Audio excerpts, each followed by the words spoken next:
Hey folks, it's been a while since we talked and not got a lot of daylight left, so I'm going to make this kind of quick, and I'm going to apologize for the delay again. Seems like I do that continuously. So I'm sitting in class tonight, and I'm sitting there getting unsettled, and I'm getting irritated, and there's really no reason for me to be irritated. Um, I kind of just got up and I left, and I came home and I just really needed a minute to ponder things out.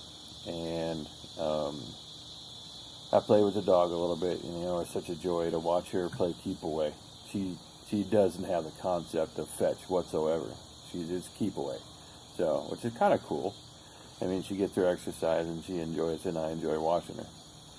But as I'm playing with the dog, I'm thinking, and I'm like, Lord, what's this all about?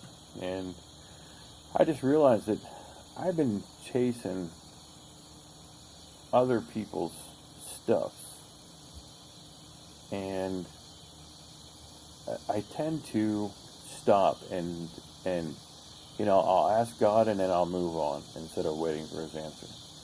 So I'm going to tie this into this whole discussion on faith.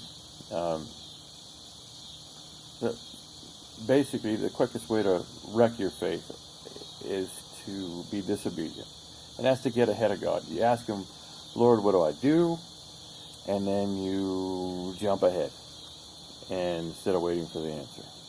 Or you make yourself so busy that it hurts your prayer life and your time in the Word. And I'm not pointing this back at class at all. I mean, it's a great class at Bluffton Bible College. I'm learning a lot of great stuff there. But it's kind of also reinforcing this whole thing that I got to figure out where God wants me. Or I don't need to figure it out. I need to wait for His answer. So I think that has a lot to do with it. And, I'm in a time in my life where people think I should be upside down and woe is me and the whole world's crashing. And I'm not. It's because I know He's got my back, and He's always got my back. He never lets me down, no matter what's going on. I let Him down all the time. So the fact that He's always got my back completely undeservedly, that should be a testament always to His faithfulness. And if you sit back and really look for those things, and I mentioned this in our last discussion, you have to look for the things where God's blessing you at, and you have to try and understand where God's blessing you. That grows your faith exponentially. The more you trust Him, the more He'll show you His faith. He'll also stretch you a little bit. So if you're not being stretched, then you're not being grown. So don't think God's picking on you if not everything goes right. I promise you're going to face trials, you're going to face tribulations, you're going to face tests, you're going to fail them. But I promise you this, as long as you love the Lord your God with all your heart, all your soul, and all your mind, that He will never fail you. So I just want to get back to this series. I'm going to make it a priority. It's got to come first, because I feel that this is where the Lord led me in the first place, and I kind of got away from it.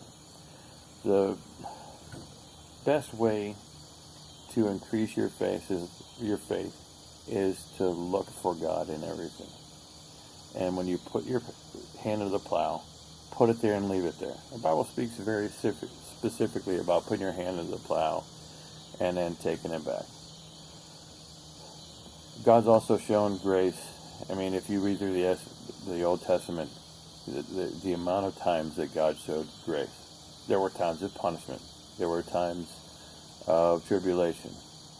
And there were times where God was reminding the people of Israel, hey, you need to rely on me, you need to obey, and you need to, stick on the straight and narrow. And when they did, when they humbled themselves, it all turned around for them. Everything goes for good. God blesses them. He brings them into the fold. And it's not so much a punishment thing, it's just to remind them, hey, I took care of you. You saw firsthand these fantastic miracles, and then you just turn your back on me, and you chase these false gods, or, you're disobedient, or you think you're being obedient, but you're really being prideful. I mean, nothing bugs me more when somebody tells me a story about God's glory and there's more of them in it than there is of God. So, and it's not that they're so wrong, but people often forget that it's God's story. It's not yours. When it's something to be glorified, it's always God. Yes, you're obedient. Yes, He blessed you because you're obedient. But it's still His glory. Don't steal it from Him. He's a jealous God. I mean, He's jealous, and that's a good thing because He's jealous of you. That's why He keeps trying to bring you back. He keeps trying to bring you back. So when you go through these little things, don't think God's abandoning you. You have to look and see, okay, where am I lacking? Where am I missing the point? And sometimes you're not. Sometimes it's just a trial or a tribulation, and just say, okay, God, what are you trying to show me? Just turn it to Him. Don't be mad at Him. Don't be even angry at the situation. I mean, it's okay to be angry at the situation, but don't let it consume you. Just turn to God and say, okay, Lord, I know that this is happening for a reason. Show me why. Help me to understand. Sometimes, I know for me personally, I can be kind of thick-headed and stubborn. And something that was covered in class tonight is that stubbornness is idolatry. And I kind of get that. And it's kind of awesome that I picked that up. So, like I said, I'm just going to take a break. I'm going to try and get back into the series. I really feel it was where the Lord led me in the first place, and I don't let myself get so busy chasing other people's expectations or dreams. And I said before that God will attack you, or Satan will attack you through your strengths. Okay, so you'll have a gift from God, and you don't guard it. We all pray for protection over our weaknesses, but we often forget to pray for protection over our strengths. So, you have to guard yourself. So, you have a gift. Your gift is service. One of my gifts is service. I have to remember that there has to be balance also. So, if God tells me to do something, I can't allow my gift of service to turn into something that takes me away from the path that He has for me. So, in that knowledge keeps you on course, keeps you balanced, increases your faith. Again, you got to look for those things that God's doing in your life. So I want to give you a challenge. I want you to do a couple things. I want you to read a psalm to God every day, every single day. And that's going to do two things. It's going to improve your prayer life. It's going to get you more in the Word. Excuse me. And the other thing is, I want you to evaluate your worship session. And I don't want you to beat yourself up. What I want you to do is, when you go to church on Sunday or Wednesday, or places like VCC Coatesville, they have the river service where you're worshiping on a Friday night. Fantastic.